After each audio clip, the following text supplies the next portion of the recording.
Bismillah, Assalamualaikum warahmatullahi wabarakatuh. Alhamdulillah, hamdan kathiran tayyiban mubarakan fih, thumma assalatu wassalamu ala rasulillah wa ala alihi wa sahbihi wa man tabi'ahum bi ihsanin ila yaumiddin, amma ba'd. Alhamdulillah rabbil alamin, salawat serta salam tercurah limpahkan kepada Nabi Muhammad sallallahu alaihi wasallam. Pada kesempatan kali ini saya mempresentasikan tafsir Al-Quran surat Al-Hujurat ayat 11. Allah Ta'ala berfirman, Ya ayyuhalladzina amanu la yaskhar qawmun min qawmin asa an yakunu khairan minhum wala nisa'un min nisa'in asa an yakunna khairan minhun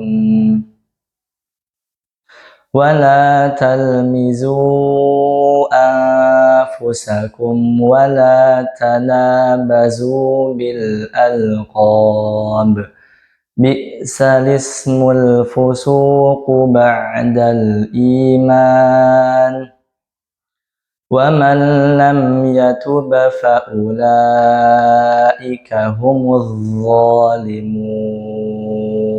Pada ayat ini ada beberapa perbedaan qiraat. Perbedaan pertama yaitu pada kata asa. Imam Hamzah dan Al-Kisai membacanya dengan imalah, yaitu asy. Dan bacaan kedua Imam Ad-Duri dari Abu Amr Warsh, mereka membacanya dengan taklil, yaitu asa. Dan bacaan imam lainnya membacanya dengan fathah biasa, asa. Perbedaan selanjutnya yaitu pada kata wala tanabazu. Bacaan Imam Al-Bazzi dari Ibnu Katsir membacanya dengan idgham, itu tasydid pada huruf ta, yaitu menjadi walat tanabazu. Dan pada kata lain walat tanajasu. Dan juga pada kata litta'arafu. Adapun imam lainnya membacanya dengan idhar biasa, wala tanajasu. Dan perbedaan selanjutnya pada kata bi'sa. Imam Abu Amr Warsh membacanya dengan ibdal, yaitu mengganti hamzah menjadi kasrah, seperti bisa. Dan imam lainnya membacanya dengan tahqiq hamzah, seperti bisa. Dan perbedaan selanjutnya pada kata yatuba faulaik.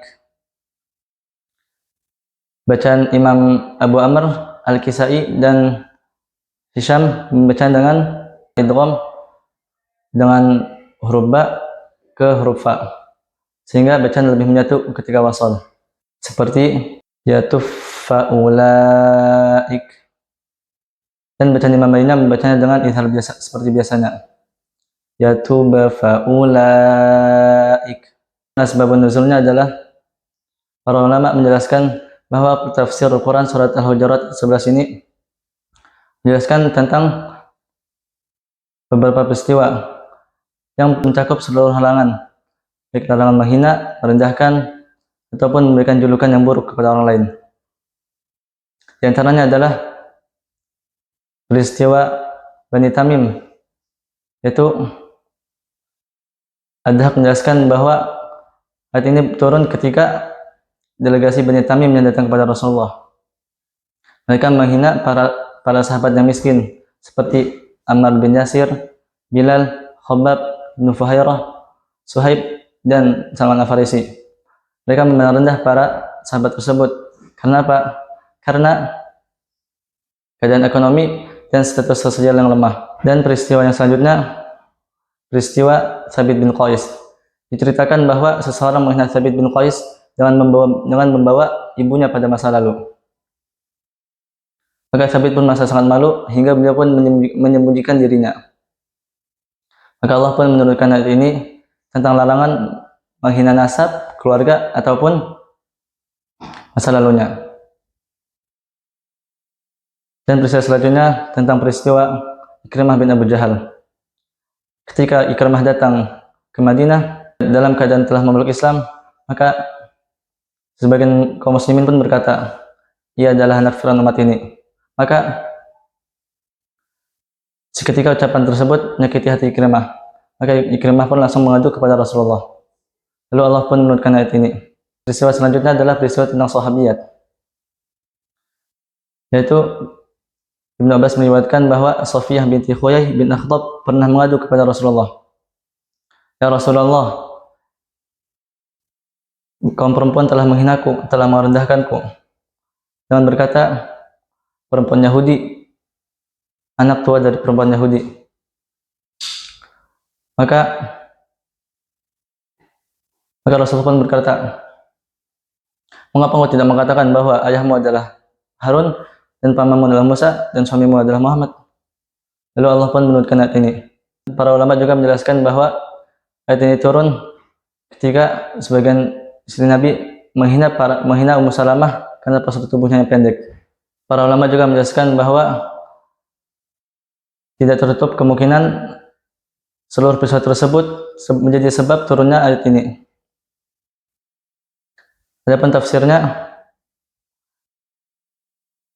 Allah membuka dengan ayat ya ayyuhalladzina amanu, wahai orang beriman, bahwa salah satu tanda keimanan seseorang adalah itu menjaga lisan dan menghormati sesama manusia. Semakin baik iman seseorang, maka semakin baik juga akhlak dan lisannya.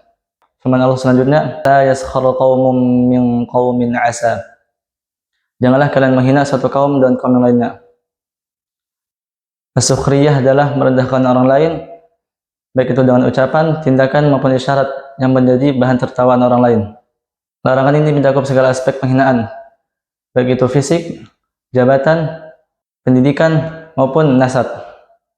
Firman Allah selanjutnya, asa ayyakunu khairam minhum.